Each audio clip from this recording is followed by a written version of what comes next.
नमस्कार, अश्विनीच रेसिपीमध्ये सर्वांचं मनापासून स्वागत. आणि आज आपण वरणाचा एक खूप टेस्टी लागणार असा प्रकार पाहणार आहोत, ज्याला फौजदारी डाळ किंवा केवटी वरण म्हणतात. आपण वेळ न घालवता रेसिपीला सुरुवात करूया. आता हे वरण आपल्याला बनवण्यासाठी डाळी लागणार आहेत. मिक्स डाळी आपल्याला यासाठी लागतात. तर त्यासाठी इथे मी 5 प्रकारच्या डाळी घेतलेल्या आहेत. आता यामध्ये उडीद डाळ घेतली, 2 टेबलस्पून एवढी उडीद डाळ घेतली, आणि अशी काळ्या पाठीची डाळ घ्यायची आपल्याला.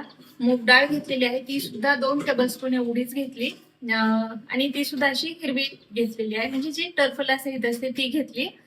1 टेबलस्पून तूर डाळ घेतली, 1 टेबलस्पून एवढी चना डाळ घेतली, आणि 1 टेबलस्पून एवढी मसूर डाळ घेतली. आता बरेच जण यामध्ये मटकीची डाळ सुद्धा वापरतात. आता या सगळ्या डाळी आपल्याला एकत्र करायच्या. मी कुकर घेते आणि कुकरमध्ये घेऊन आपण या डाळी स्वच्छ धुवून घेऊयात. 2-3दा चांगल्या धुवून घ्यायच्या, आणि धुतल्यानंतर यामध्ये पाणी घालायचं. डाळीच्या वर साधारण 1 ते 1.5 इंच एवढं पाणी यायला हवं. आता यामध्ये थोडंसं आपण तेल घालूयात, कुकरचं झाकण लावूयात, आणि या डाळी आपण शिजवून घेऊया. आता डाळ शिजते तोपर्यंत आपण एक वाटण तयार करून घेऊयात. त्यासाठी इथे मी तवा गरम करायला ठेवलाय. थोडस तेल घ्यायचंय आपल्याला यामध्ये, आणि एक कांदा मी इथे उभा चिरून घेतलाय, तो आपण यामध्ये भाजून घेऊया. तर याआधी सुद्धा मी एक लातूर आणि नांदेड जिल्ह्यामध्ये खूप प्रसिद्ध असणारा गोडसुरी वरणाचा व्हिडिओ सुद्धा शेअर केलेला होता. ती सुद्धा डाळ खूप टेस्टी लागते. आता बऱ्याच ठिकाणी ती डाळ तर काही कार्यक्रम असतील, छोट्या मोठ्या पार्ट्या असतील, तर त्यासाठी सुद्धा बनवतात. भोकरी वरण किंवा गोडसुरी वरण असं त्याला म्हणतात. कांदा असा हलकासा ब्राऊन व्हायला लागला की यामध्ये आपण किसलेलं सुकं खोबरं घेतलंय, ते घालूयात, आणि हे पुन्हा एकत्र भाजून घेऊया. यामध्येच तुम्ही आलं लसूण सुद्धा घालू शकता. आता हे चांगलं भाजून झालेले खोबरं सुद्धा चांगलं भाजलं गेलेले. यामध्येच मी थोडस आलं लसूणची पेस्ट आहे ती घालते, किंवा डायरेक्ट फोडणीमध्ये सुद्धा तुम्ही घालू शकता, आणि पुन्हा हे एकत्र मिनिटभर असं भाजून घेते.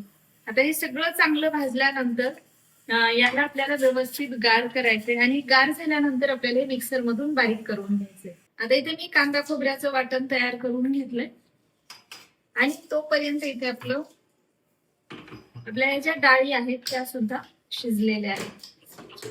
डाळी व्यवस्थित शिजलेल्या आहेत. या डाळी आपल्याला खूप जास्तही शिजवायच्या नाहीत, म्हणजे अगदी गाळ होतील एवढे शिजवायचे नाही. त्यामध्ये कुठेतरी अख्खी डाळ आपल्याला दिसायला हवी. तर अशा पद्धतीने हे शिजवून घेतलेले. आता आपल्याला याला फोडणी करायची, त्यासाठी इथे एक कढई मी गरम करायला ठेवली. कढई गरम होऊ देऊया. कढई गरम झाली की त्यामध्ये आपल्याला तेल घालायचे. तेल गरम होऊ द्यायचं व्यवस्थित. तेल गरम झालं की यामध्ये आपण मोहरी घालूया, आणि याला तडतडू देऊया. आता यामध्ये आपल्याला जिरं घालायचे, थोडासा हिंग, फोडणीमध्ये थोडी कोथिंबीर, आणि आपण जे तयार केलेलं वाटण आहे ते घालायचं. सोबतच आपल्याला यामध्ये घालायची थोडी हळद, लाल मिरची पावडर, आणि थोडासा काळा मसाला. आता हे सगळं आपण एकत्र चांगलं परतून घेऊयात. याला चांगलं तेल सुटेपर्यंत आपल्याला परतून घ्यायचे. आता हे चांगलं परतून झालेलं, याला छान असं कडेला तेल सुटायला लागलं की या ज्या डाळी आहेत आपण शिजवून घेतलेल्या, या आपल्याला यामध्ये घालायच्या. त्याला हलकंसं मिक्स करायचं, खूप जास्तही घोटायचं नाही. आणि आता यामध्ये आपण गरजेनुसार पाणी घालायचं.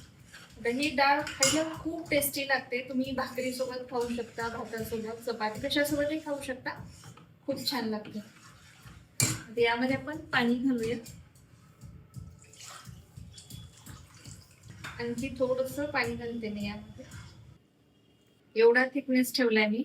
आता यामध्ये आपण मीठ घालूया, आणि आता याला मोठ्या फ्लेमवरती आपल्याला एक चांगली उकळी येऊ द्यायची. एक उकळी आली की नंतर याची गॅसची फ्लेम आपल्याला बंद करायची.